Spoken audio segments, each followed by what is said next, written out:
Quick look over to the Americas, where we've got our spies.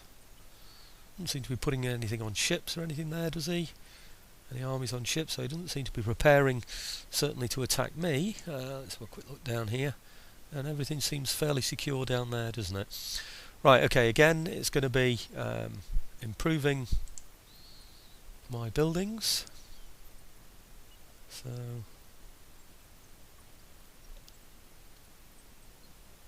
some more sugar shop. Oh, that's trade, isn't it? Right, what does this one do? Does this increase my repression? +3 to tax income. And what are we taxing at the moment? Right, 860 odd, 3% to that on 3,000. Well, 1% will be 330 odd, won't it? So what, 35? So 3% is going to be about 167, not much. About 100 per turn I'd get out of that. Right, I'm going to whack through the territories again, these here, and upgrade anything I can. And I'll only stop at the ones that I actually do. Those that I don't do, I'll just whiz through.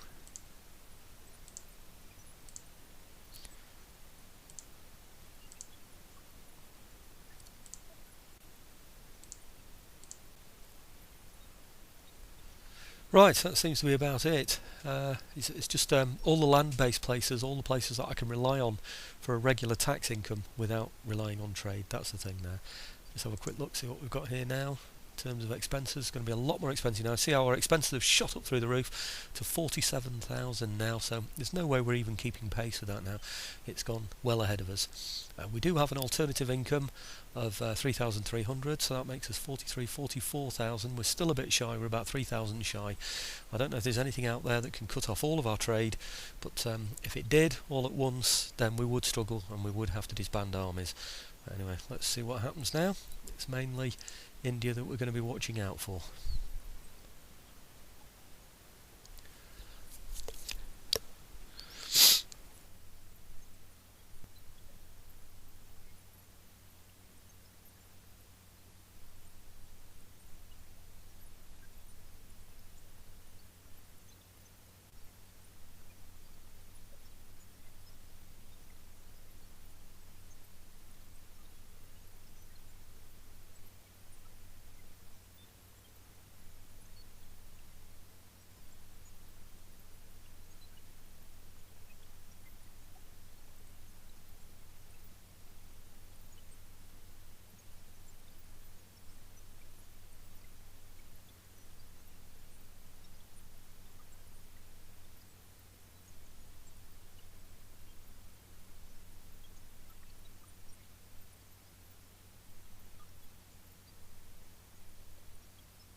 Well, we have an enemy raid. I presume that's one of the places in India. I didn't notice it when it was going through, but there you go, fairly predictable.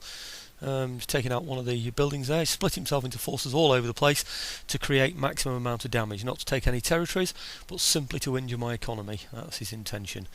So we haven't got any ships big enough to cut off his trade routes, and he did come over at one point to blockade completely this port with 2 big fleets, but of course he wasn't able to do anything more with that. This place over here, I've got an army unit in there, so he wasn't able to get in and damage that. I can now, of course, recruit in here. And sure as eggs are eggs, I'm going to recruit in here. Okay, so we're having 3-second rates. We're going to get out there and we're going to blow him out of the water. It's going to take 3 moves to do it, but we're certainly going to do it, and we're going to take the prize money, which should also pay for the ships with a bit of luck. We're up to 15,000 now. It won't let me have that one because I still haven't got the steam engine. The Naval Hospital doesn't allow me to have these big first rates that I really want. It will allow me to have some with extra experience, of course, you know, like the bomb catch, etc. Not really interested in any of those, so I'm going to leave those alone. I really want that steam dry dock, and I need that steam engine in order to get it. Anyhow, I raised some large armies in here. I'm going to use these large armies in here, and there's my first, if you'll excuse the port of call. Take that one out with these here. Should be able to defend this territory with what I've left behind. And then of course we're going to take this place as well, and that will remove any chance that he's got of raising any more fleets, and we should then be in a position to mop up the rest of India. Let's see what he's doing down here. He did have a force moving down this way, didn't he? Looks like he's turned it in that way, away from us. I don't blame him. And up here we've got a fairly decent army in the making. We can leave these places completely empty actually, you know, provided it's safe enough from any invasion coming from elsewhere, from outside. So let's have a look at this one as well. This is the other one that we're going to roll him up with. Right, okay. Let's see where we can reach with that one. Can't reach any main territories it seems with that one. The ideal situation would be to take all his territories in one if possible, or his major territories. We could take that one in one go, and let's look up here. We should be able to take that one in one go, so that would be 2 down. They're the territories we had before, I believe, that we gave back for peace. And we should be able to take that one in one go. So I'm hoping to do 3 attacks all in one go this turn, all being well. But we'll see what the rest of the map looks like as well. That's my recruitment report. It's showing those. Oh, we've got platoon firing as well. That's nice, isn't it? Mind you, he's got it anyway. The Marathas have got it anyway. Just wondering if... Yeah, we're researching that next, aren't we? So, right, I'm going to get onto that one right away to make sure I get something that I actually want. There's platoon firing. So I don't want that wedge formation. I think it's a complete waste of time, to be honest with you.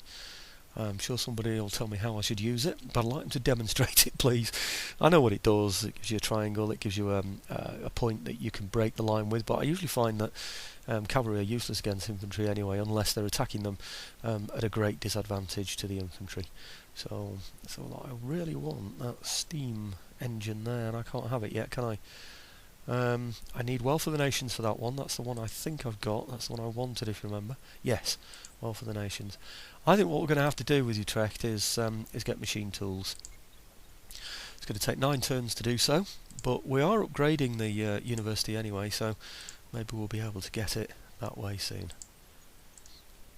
You know, increase the rate, sorry. Let's do research from here. And...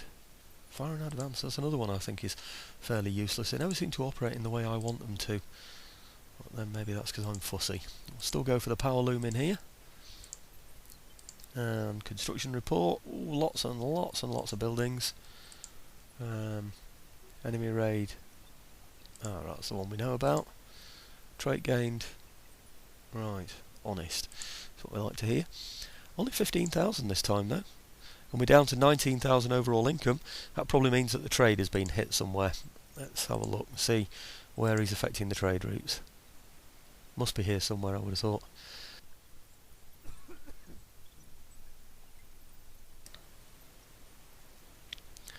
Can't see where it is.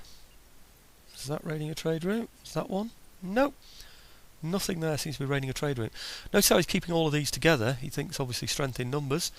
He thinks I won't be able to attack that fleet. He's probably right actually. There's a lot of ships in it, or 2 fleets there I should say. Over here, I don't know why my income has suddenly gone down such a lot actually. Ah, of course it's not gone down, has it? It's the expenses on the troops. Right, okay, we'll hit this place again. Big risk is I lose him by doing this. Oh, successful mission, that's good. Right, okay. When an agent damages somewhere, by the way, it remains more damage than when an army just goes in there, which is good. Okay, so that's the general expenditure on the army, I think, done for now. I think really what I need to be doing now is looking at ways that I can... Oh, hang on a minute, I've just noticed a building there in the northeast. Somebody did say to me there's a building in the... I thought they said the northwest. I wonder if they meant the northeast, a little building. I've missed that one before, probably because these stars get in the way. I don't know. There's a good income going through there, isn't there? He's going to struggle to cut off all my ports along here because I've got so many of them as well. So I really can't see that being a winner for him.